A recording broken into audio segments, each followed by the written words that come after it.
Saya mau cerita, setelah itu saya akan tutup, saudara. Di dalam kitab Al-Qirtas, Tarjamah Al-Habib Umar bin Abdurrahman Al-Attas. Al-Habib Ali bin Hasan, cicit daripada sahib Ratib Al-Attas yang kita baca. Di dalam jilid pertama, diceritakan satu peristiwa menarik. Ada seorang wazir, seorang menteri. Seorang wazir ini cinta kepada Rasulullah Sallallahu Alaihi Wasallam. Tiap hari dia bersolawat dengan jumlah yang begitu banyak. Bahkan kecintaannya dia buktikan dengan memperhatikan para zuriyahnya Rasulullah Sallallahu Alaihi Wasallam. Karena dia seorang wazir, setiap tahun dia kumpulkan para syaraif, para syarifah. Dia kumpulkan juga para habaib, para syarif untuk menerima santunan setiap tahunnya. Jumlahnya begitu besar. Kalau dirupiahkan kurang lebih sekitar 100 jutaan lebih, saudara. Setiap tahun dia berikan uang tersebut. Sang wazir setiap tahunnya rutin, tidak pernah membatalkan daripada pemberian dia tersebut. Kemudian di satu malam dia sedang berjalan, dia menemukan satu orang yang sedang mabuk terjatuh di tengah jalan. Setelah dia lihat, ternyata yang mabuk itu adalah salah satu syarif yang menerima santunan yang setiap tahun dia berikan, saudara. Sang wazir marah, sang wazir murka.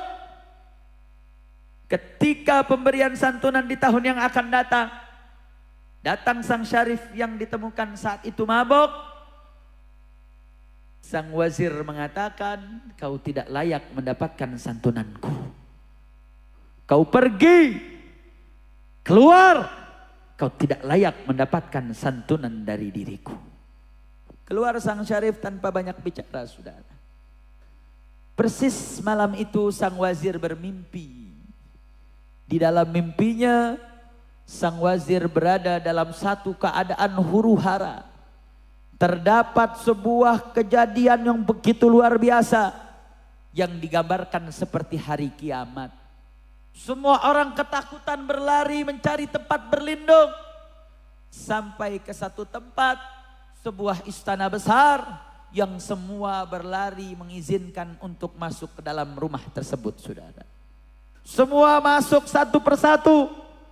Dan ternyata di pintu tempat masuk rumah tersebut berdirilah baginda Nabi besar Sayyiduna Muhammad Sallallahu Alaihi Wasallam. Ketika sang wazir ingin masuk, saudara, ditahan oleh Rasulullah Sallallahu Alaihi Wasallam. Kemudian sang wazir bertanya, ya Rasulullah, apakah ini balasan? Aku sering bersalawat kepadamu. Aku sering menyantuni dan membantu keluargamu, keturunanmu. Apakah ini balasanmu ya Rasulullah? Apa jawab Rasulullah, saudara? Apa yang kau lakukan kepada keturunanku? Sang wazir menjawab, aku tidak memberikan santunan tersebut karena aku tidak mau dia bermaksiat ya Rasulullah. Aku nggak pengen dia melakukan kemungkaran ya Rasulullah. Jangan aku tahan sumbangan tersebut biar dia tidak bermaksiat lagi. Apa jawab Rasulullah, saudara? Dalam mimpi tersebut Nabi mengatakan, kau berikan bantuan tersebut apakah karena dia atau karena diriku? Nabi bertanya, kau bantu dia apakah gara-gara dirinya atau gara-gara diriku? Sang wazir menangis, saudara. Sang wazir bersedih, bangun dari tidurnya. Dia perintahkan ajudannya untuk mencari di mana syarif yang telah dia hardik, yang telah dia pinggirkan. Ditemukan sang syarif, diundang ke istananya, saudara. Sampai ke istananya, dia berikan sumbangan yang biasa dia berikan setiap tahunnya. Bahkan dilebihkan sumbangan tersebut. Sang syarif tidak langsung menerima, saudara. Kenapa kau kemarin menghardikku, sekarang kau datang undang aku untuk memberikan sumbangan tersebut? Sang wazir tidak mau bercerita sampai sang syarif memaksa, hingga akhirnya sang wazir bercerita, saudara. Hingga akhirnya sang syarif tersebut menangis terseduh, dia bertobat mohon ampun kepada Allah. Dari kisah ini kita bisa ambil pelajaran, saudara. Kalau seorang keturunan Nabi darah dagingnya bermaksiat, melakukan kemungkaran, kemudian dia dihinakan, direndahkan, Rasul marah, Rasul murka, Rasul tidak suka. Bagaimana kalau zuriyah Nabi seorang ulama, saudara? Bagaimana darah dagingnya yang merupakan warasatun nubuwah, pewaris para nabi, yang di Indonesia saat ini sedang dihinakan, sedang dizalimi. Apakah Nabi kita tidak marah, saudara? Apakah kita hanya berdiam saja, berbangku tangan? Apa yang mau kita jawab di hadapan Rasulullah? Apa yang mau kita sampaikan di hadapan Rasulullah? Apa yang mau kita jawab, saudara? Di mana kalian dikala aku punya darah dagingku sedang dihinakan? Beliau seorang zuriyah Nabi, imam besar kita, seorang ulama, dipakaikan rompi oren, diborgol tangannya. Ini merupakan satu upaya merendahkan ulama, saudara. Apa yang kita bisa perbuat? Kenapa kita diam saja? Imam besar dengan segala resikonya masih terus melakukan perlawanan, saudara. Beliau ada 3 kasus yang beliau dituduhkan, saudara. Pertama, kasus di Petamburan, kasus maulid. Beliau menikahkan putrinya, terjadi kerumunan. Beliau diduga melakukan kesalahan protokol kesehatan sehingga terkena daripada kurungan 8 bulan penjara. Beliau sudah lewati, sudah selesai, saudara. Yang kedua, yaitu kasus di Megamendung. Kerumunan di pondok pesantren Megamendung, beliau didenda 20 juta. Beliau sudah melunasinya, saudara. Yang ketiga, yang saat ini beliau sedang jalankan, kasus di RS Ummi. Gara-gara beliau ditanya keadaannya, beliau menjawab baik-baik saja. Ucapan tersebut dianggap ujaran kebohongan yang menyebabkan keonaran.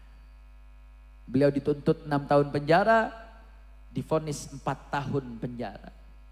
Beliau melakukan perlawanan, naik banding ke pengadilan tinggi, vonis ditetapkan tetap 4 tahun. Terakhir beliau mengajukan banding di Mahkamah Agung, beliau mendapatkan pengurangan masa tahanan menjadi 2 tahun. Tapi saya mau tanya, gara-gara jawab saya baik-baik saja, di penjara 2 tahun. Saya mau tanya, layak atau tidak? Layak atau tidak? Kira-kira umat Islam rela atau tidak? Redha atau tidak? Ini kezaliman, saudara. Ini kezaliman buat kita. Bahkan yang menyedihkan, yang memilukan, dan ini yang membuat imam besar kita tidak mau diam, saudara. Beliau selalu melakukan perlawanan. Kenapa? Karena ketika beliau mengatakan saya baik-baik saja, dikala beliau saat itu merasakan dalam keadaan yang beliau duga beliau memang kurang sehat. Tapi ketika ditanya bagaimana keadaannya, jawab baik-baik saja dengan jawaban optimis. Itu adalah akhlak Islami. Kenapa kita katakan akhlak Islami? Karena dulu Sayyidina Ali ketika sedang menjenguk Rasulullah sallallahu alaihi wasallam, yang mana Rasulullah saat itu fi maradi mautih, sedang sakit menjelang kematiannya. Ketika Sayyidina Ali ditanya oleh para sahabat yang sedang kebingungan menunggu kabar Rasulullah sallallahu alaihi wasallam, apa jawab Sayyidina Ali, saudara? Alhamdulillah asbaha bari'a. Alhamdulillah Rasulullah sudah baik-baik saja. Salah satu sahabat keluarga Nabi pegang tangan Sayyidina Ali. Ali, Aku ini tahu. Bani Hashim kalau sudah mau wafat mukanya seperti apa saya tahu. Nabi ini sudah mau wafat. Kok kamu bilang seperti itu? Para ulama mengambil hukum dari sikap Sayyidina Ali. Bahwasanya jika orang sedang sakit ditanya keadaannya, jawab dengan jawaban yang optimis, itu minal mustahabbat, termasuk perkara yang dianjurkan. Karena dengan menjawab dengan jawaban yang optimis, itu adalah satu sikap yang menunjukkan kalau dia berharap dengan rahmat Allah. Dia sakit, berharap rahmat Allah untuk disembuhkan. Saya mau tanya, orang sakit berharap sembuh dari rahmat Allah, bagus atau tidak? Jawab yang kompak, bagus atau tidak? Orang sakit menjawab dengan jawaban optimis karena mengharap rahmat, bagus atau tidak? Bagus atau tidak? Itu akhlak atau bukan? Akhlak atau bukan? Akhlak, saudara. Itu akhlak. Sayyidatuna Aisyah ketika dijenguk, ditanya keadaannya seperti apa? Padahal Sayyidatuna Aisyah fi maradi mautiha. Apa jawab Sayyidatuna Aisyah? Alhamdulillah maddamat taqaitu. Segala puji bagi Allah, saya baik-baik saja selama saya bertakwa. Itu akhlak Islami, saudara. Itu akhlak Islam. Imam besar diberitakan di media sosial beliau dalam keadaan sakit. Bahkan diberitakan dalam keadaan sekarat. Bahkan ada berita yang mengatakan beliau sudah wafat. Ketika beliau ditanya oleh keadaan, para kerabat, sahabat, keluarga dekat panik. Beliau menjelaskan keadaan baik-baik saja agar mudah dengan membuat video. Berarti saya mau tanya, kalau beliau menjelaskan keadaan baik-baik saja untuk menenangkan kerabat, keluarga dekat dan sahabat, kira-kira bagus atau tidak? Bagus atau tidak? Yang dilakukan Habib Rizik menenangkan kerabat, bagus atau tidak? Bagus atau tidak? Berarti yang dilakukan Habib Rizik itu akhlak atau bukan? Akhlak atau bukan? Akhlak, saudara. Yang beliau prihatin apa? Hari ini beliau menjalankan salah satu akhlak Islami. Akhlak tersebut dikriminalisasi. Orang menjalankan akhlak dianggap kejahatan. Orang menjalankan akhlak Islami dianggap kriminal. Kurang ajar. Kalau hari ini akhlak bisa dianggap kejahatan, bisa jadi besok syariat dianggap kejahatan, saudara. Bisa jadi besok akidah Islam dianggap kejahatan. Kalau saat ini umat Islam diam, akhlak dianggap kejahatan, diam. Bisa jadi besok syariat dianggap kejahatan, akidah dianggap kejahatan. Makanya saat ini tim kuasa hukum sedang menyusun draft hukum untuk melakukan judicial review, saudara.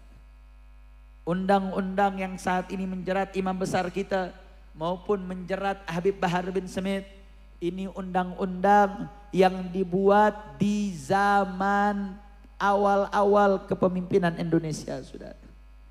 Ini undang-undang semula digunakan untuk menjerat para penjajah. Karena dulu para penjajah sering masuk ke kampung-kampung, dia menyebarkan berita bohong sehingga masyarakat merasa panik, merasa takut. Dia beritakan bahwasannya Belanda datang lagi, Inggris datang lagi untuk memecah daripada kesatuan daripada warga masyarakat Indonesia saat itu. Sehingga dibuatlah undang-undang menyebarkan berita bohong yang menyebabkan keonaran. Itu terkena pasal yang bisa dituduh sampai 10 tahun penjara. Maka saat ini kuasa hukum sedang menyusun daripada dalil-dalil hukum untuk meminta undang-undang ini agar dicabut. Saya mau tanya, undang-undang ini bahaya atau tidak? Bahaya atau tidak? Bahaya atau tidak? Kira-kira kalau undang-undang ini dicabut, kira-kira masyarakat dukung atau tidak? Dukung atau tidak? Siap dukung pencabutan undang-undang? Siap mendukung pencabutan undang-undang? Takbir! Undang-undang yang dimaksud undang-undang yang menjerat para ulama, saudara. Undang-undang tahun 46 ini undang-undang berbahaya karena menjadi sebab banyak para tokoh yang dijerat dengan undang-undang ini. Doakan mudah-mudahan perjuangan kuasa hukum diberikan kemenangan oleh Allah Subhanahu wa taala, dan mudah-mudahan perjuangan tersebut bisa menjadikan sebab imam besar kita segera dibebaskan. Amin ya rabbal. Kira-kira rindu tidak dengan imam besar? Rindu tidak? Rindu atau tidak? Kalau kalian betul-betul rindu, bacakan doa-doa kalian di dalam munajat-munajat kalian. Saat ini sudah masuk bulan Rajab, sebentar lagi masuk bulan Sya'ban, dan kita akan masuk bulan Ramadan. Dalam salah satu hadis Nabi mengatakan, Nabi sedang menaiki tangga mimbarnya, kemudian Nabi mengatakan amin. Naik tangga kedua Nabi mengatakan amin. Naik tangga ketiga Nabi mengatakan amin. Sahabat yang ada di sisi Nabi bertanya, kenapa kau membacakan amin di setiap menaiki tangga mimbarmu ya Rasulullah sallallahu alaihi wasallam? Nabi mengatakan, datang Jibril mengatakan bahwasanya celakalah seorang yang masuk bulan Ramadan tapi tidak mendapatkan ampunan dari Allah. Nabi mengatakan amin. Maksudnya apa saudara? Kita saat ini di bulan Rajab, sudah fi awakhir bulan Rajab, sekarang sudah tanggal 20 Rajab, tersisa 10 hari lagi. Maksimalkan 10 hari di bulan Rajab. Bulan Rajab kata Habib Alwi bin Syihab adalah syahrun yuslihul zahir. Rajab adalah bulan memperbaiki zahir kita. Makanya di bulan Rajab kita dianjurkan banyak-banyak beristighfar, mohon ampun kepada Allah Subhanahu wa taala. Dengan istighfar tersebut, istighfar akan membersihkan zahir kita. Syahrul Sya'ban dikatakan syahrun yuslihul batin. Bulan yang memperbaiki batin kita. Karena di bulan Sya'ban kita disunahkan banyak membaca salawat kepada baginda Nabi besar Sayyiduna Muhammad sallallahu alaihi wasallam. Karena di bulan itu turunlah ayat innallaha wa malaikatahu yusalluna 'alan nabi ya ayyuhalladzina amanu sallu 'alaihi wa sallimu taslima. Makanya di bulan Sya'ban perbanyak baca salawat. Orang yang di bulan Rajabnya sudah banyak istighfar, masuk bulan Sya'ban bersalawat, maka salawatnya akan berfungsi membersihkan batinnya. Tapi kalau di bulan Rajabnya dia yuhmal, dia tidak melalaikan, dia melalaikan dari banyak beristighfar, maka salawatnya akan membersihkan zahirnya lebih dulu, baru membersihkan batinnya. Artinya tidak akan menjadi lebih maksimal di dalam membersihkan batinnya. Kenapa? Enggak dia mulai dari bulan Rajab, saudara. Sehingga kalau dia mengaitkan dari bulan Rajab dia mulai istighfar, bulan Sya'ban dia melakukan salawat, di bulan Ramadan kata Al-Habib Alwi bin Syihab syahrun yuslihur ruh, bulan yang memperbaiki ruh. Maka ketika zahir sudah baik dengan istighfar, batin sudah baik dengan salawat, maka fi syahri Ramadan yuslih, memperbaiki ruh dengan membaca Al-Quran.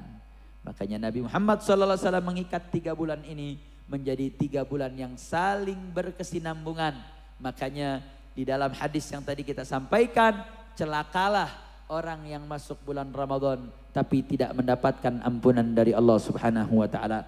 Mudah-mudahan Allah Subhanahu wa taala berikan kita semua mendapatkan taufik dan hidayahnya, dan kita mendapatkan keberkahan di dalam menjalankan bulan Rajab, Sya'ban dan Ramadan. Amin ya rabbal alamin. Dan saya minta untuk kita bacakan suratul Fatihah.